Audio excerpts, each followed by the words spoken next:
a Portland Community College mathematics telecourse, a course in arithmetic review, produced at Portland Community College.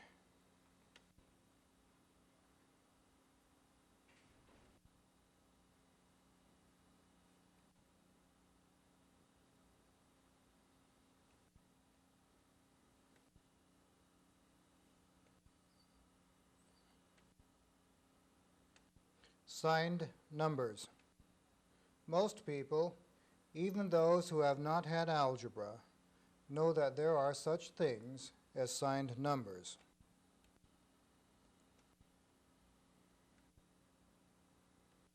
And that they even make sense.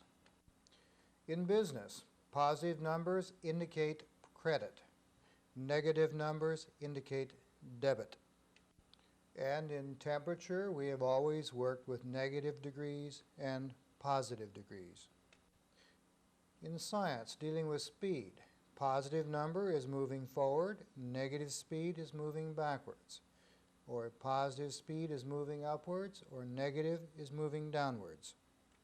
In geography, positive means above sea level, negative means below sea level. Therefore, our real concern is, how does one add, subtract, multiply, or divide such numbers? Not what are they, we know they're there, but how does one work with them?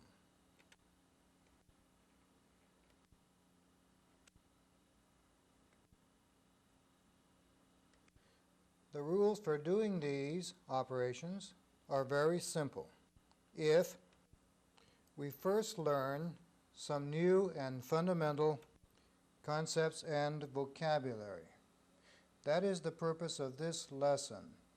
All other lessons on how to add, subtract, and multiply and divide signed numbers will be explained on the basis of the concepts and vocabularies introduced in this lesson. To start with, a number like this one with a dash written in front of it, or the dash written in front of the 3/4, or the negative, the 7.2, will be called a negative number.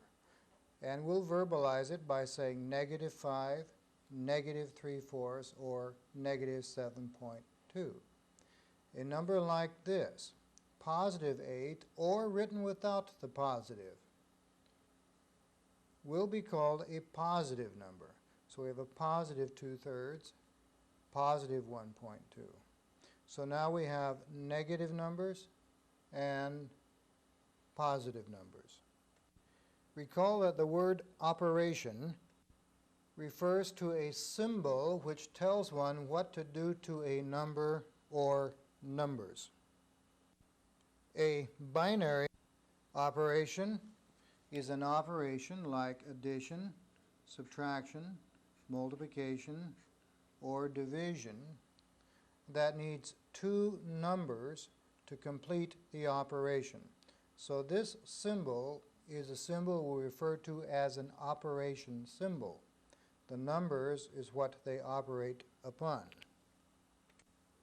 A unary operation is an operation, in this case square rooting is the operation, which needs only one number to be operated upon. Of course, we might recall the square root of 25 in this case is 5. So a binary, the operation says before it can be completed, it needs two numbers. Unary, to be completed, needs only one number. Bi, like in bicycle, 2. Unary, like in unit, 1. We wish now to introduce to you a new unary operation called opposite, and it will be symbolized by writing a dash in front of a number. This says the opposite of -8, the opposite of +15, the opposite of 0.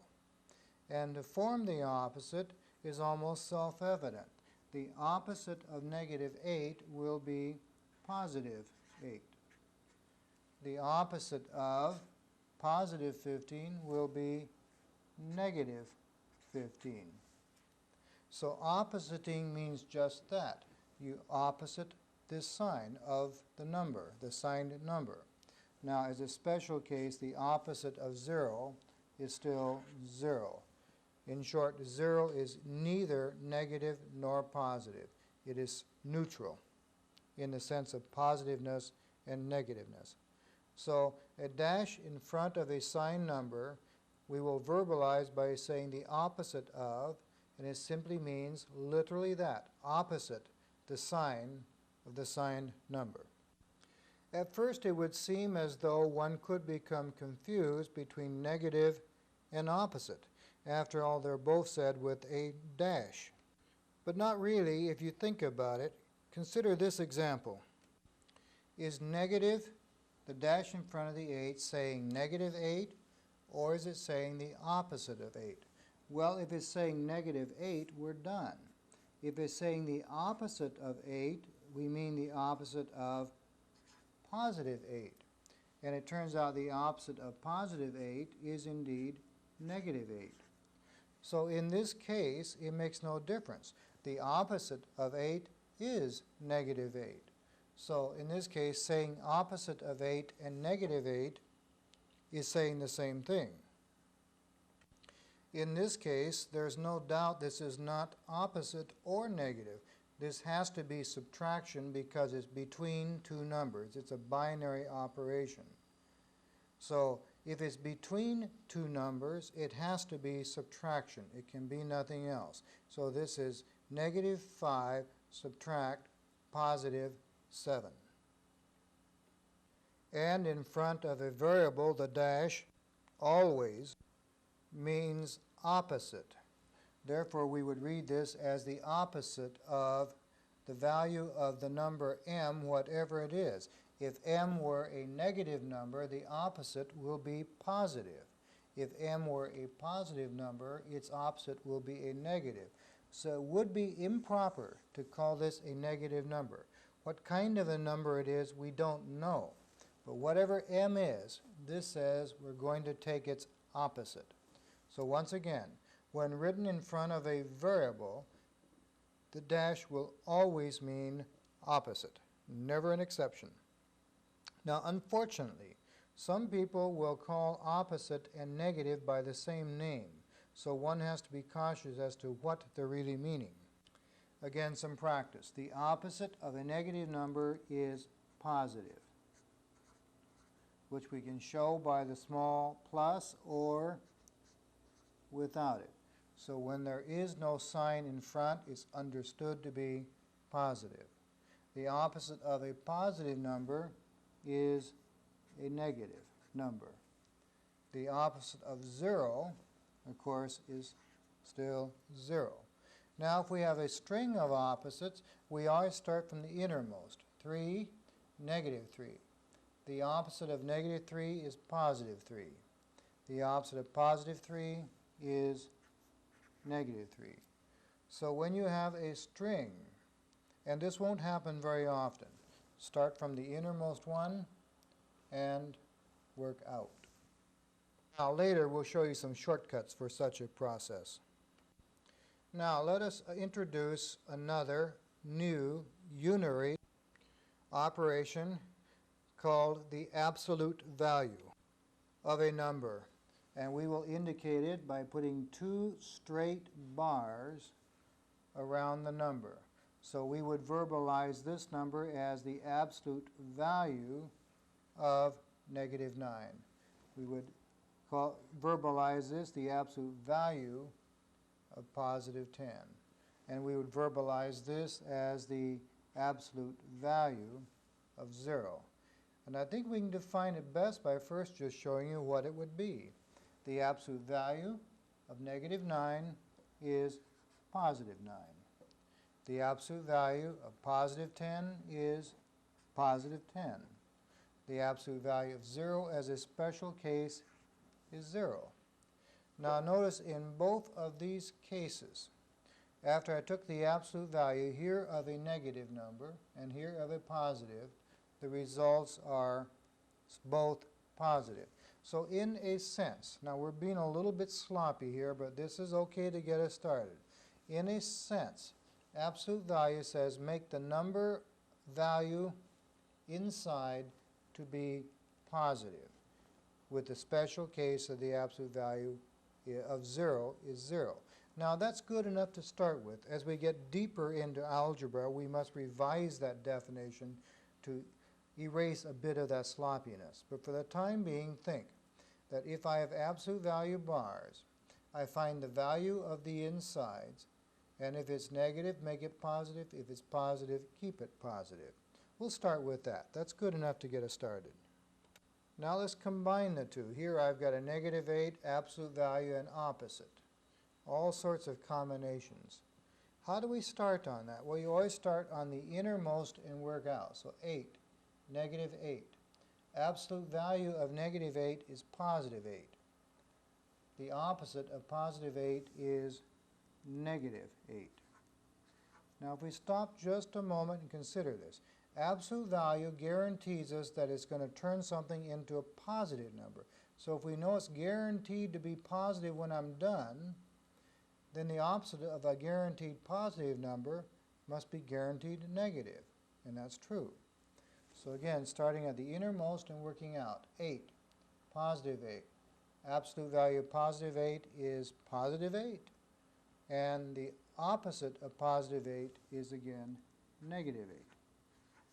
And again, the opposite of a positive number, which is what absolute value is saying, must indeed be negative. Now here, starting at the inside most, we have negative 8. The opposite of negative 8 is positive 8.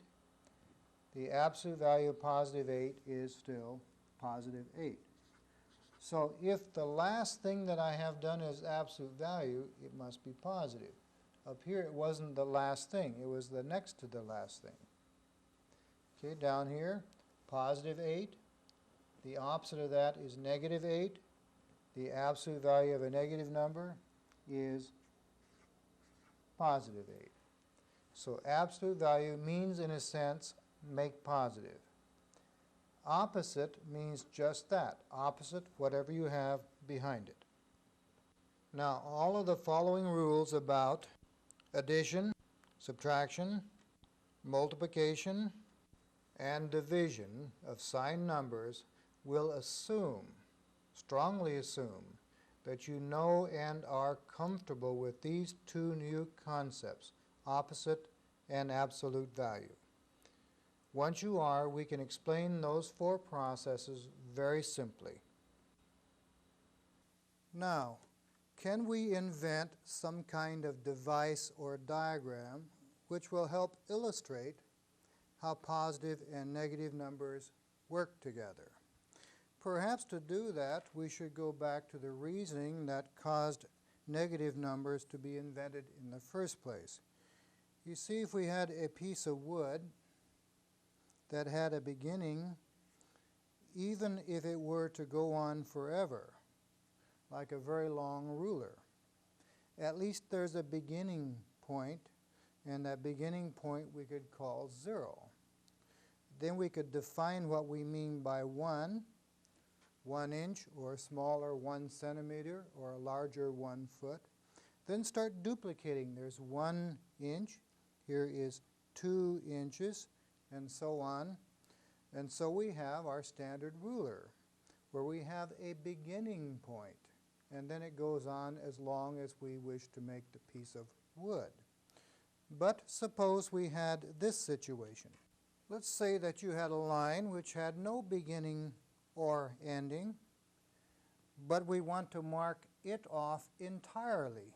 Even though it's going forever in both directions, we somehow want to get a system so we can mark it off both directions forever. What would we do there? Where would we start our 0? Well, we probably would simply strike an arbitrary point and call it 0. That arbitrary point on the line actually will be called in algebra the origin. That is the starting place. And we call that starting place, or we name it or label it, by the symbol, the numeral 0. Then we agree that if we go this way to the right, 1 inch or whatever our unit of measure is, it could be anything, 1 centimeter, 1 mile, then 2 of them, 3 of them, 4 of them, 5 of them, that we will number to the right with positive numbers. And of course, by agreement, if we leave the sign, the positive sign, off, it will still mean positive from now on. And then by agreement, if we go to the left, we will still mark off 1, 2, 3, 4, etc. But we'll call this a negative 1, this a negative 2, this a negative 3, and this a negative 4. So the signed number not only tells you how far to go, but which way to go. For that reason, many books, instead of referring to these as signed numbers, will refer to them by the word directed number. So you see where we need the positive negatives in a situation where we have to establish an arbitrary starting point. But once we've done that, we're recognizing that we're in a situation where we may go either way. So therefore, the sign number tells us not only how far, but which way. Positive 3 means go 3 to the right from the origin. Negative 3 means 3 to the left. How far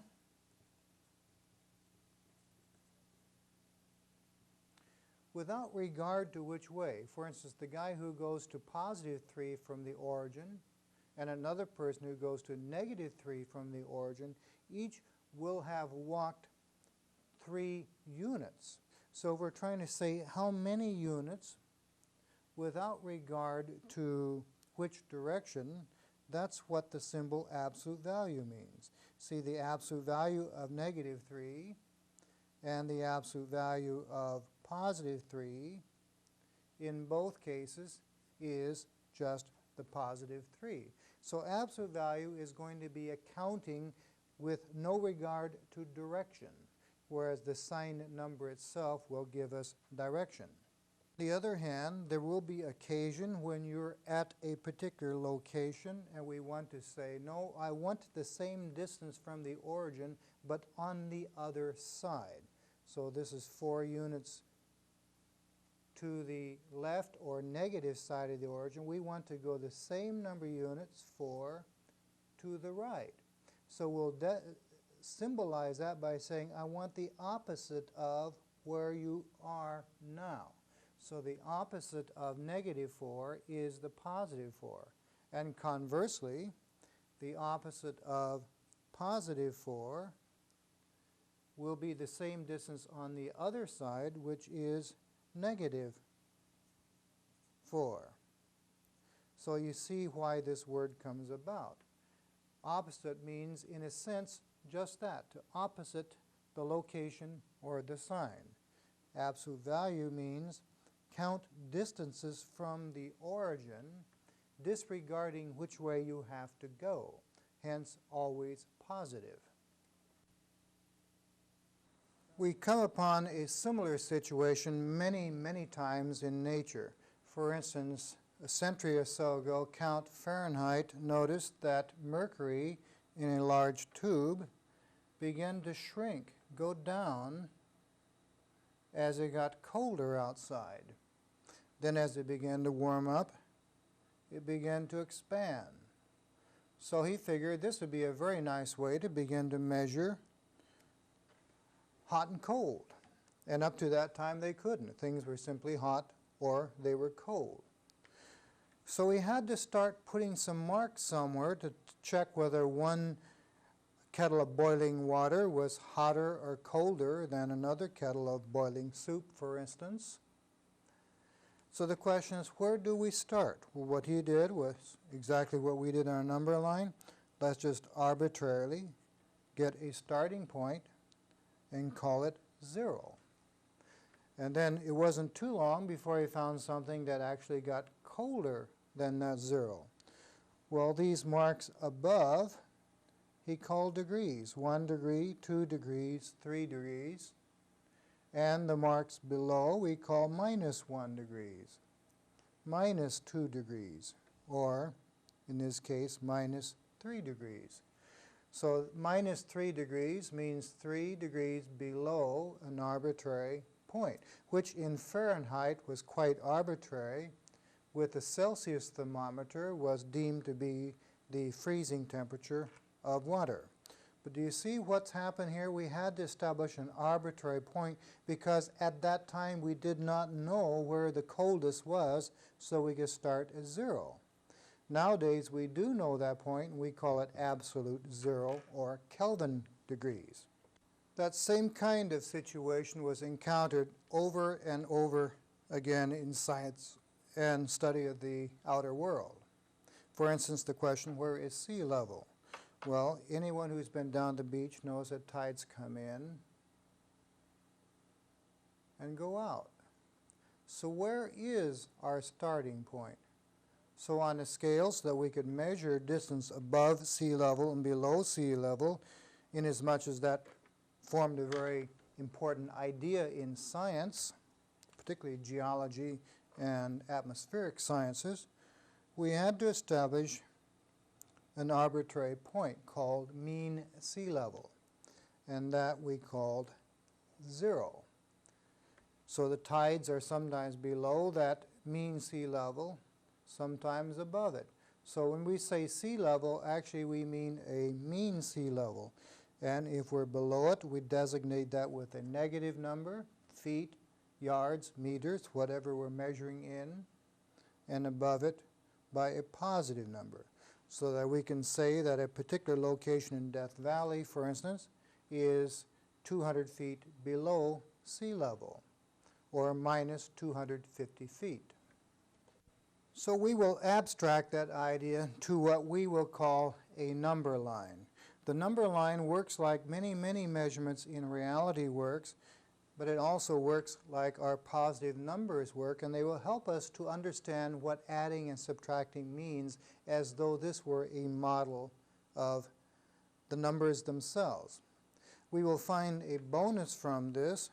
Not only will a positive number mean a certain location to the right of an arbitrary starting point called the origin, and negative numbers mean a point to the left of that starting point, we'll find that we can treat a moving object as going in a positive direction if it's going towards the positive numbers, and in a negative direction if it's going the other way, or better yet, a positive direction if it's going forward, and a negative direction if it's backing up.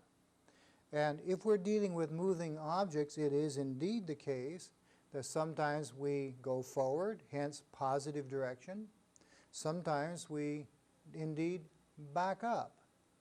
So it turns out that the positive, negative numbers are going to work like moving objects. Moving objects do go forward, they do back up. And we'll even find that we can make the numbers do something else a car will do. A car can turn around, then go forward, or having turned around, still back up. So we want a number that can go forward and back up. We want a number that can turn around and still go forwards and back up. And we'll find this positive and negative number does exactly that. So we have not only invented a number that will help us to get measures from an arbitrary starting point, but also a number that to some extent works like moving objects. And this, of course, is one of the more important studies of science, isn't it? So this short, easy lesson wants you to get used to 4 basic ideas. First, the existence and writing of positive, negative numbers, and the number line, which will be used to help explain how they work.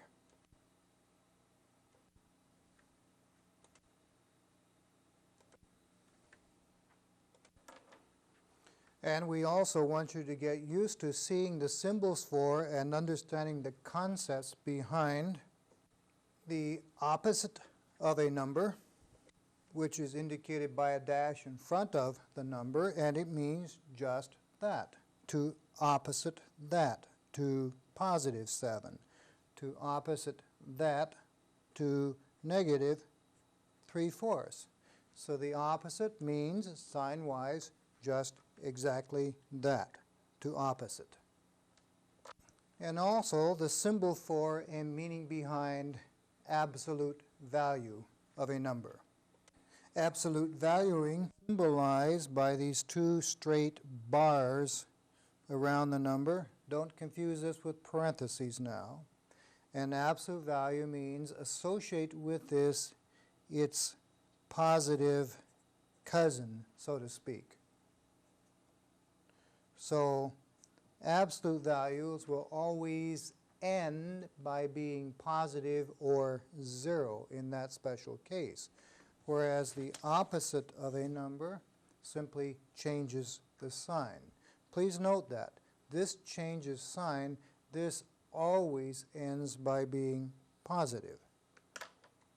Your lesson will ask all sorts of questions just to check that you understand these words and symbols. For instance, on a thermometer, how would one say 10 degrees below 0? Well, we say it algebraically by negative 10. Then we could ask, what is the opposite of that negative 10? Well, it will be just that, the opposite, positive 10. And on this thermometer number line, it's the location equidistant but opposite from the starting point or the origin. So this is the opposite to this, and this is the opposite to that. To the extent that you let this lesson allow you to become very comfortable not only with the speaking idea behind these symbols, but the written symbol and the various ways of applying them, then the next lessons on how to add, subtract, multiply, and divide positive and negative numbers will be quite simple. So please be sure that you're very comfortable with these ideas and watch, because of that, the next few lessons become really quite simple. So until our next lesson together, this is your math host, Bob Fennell.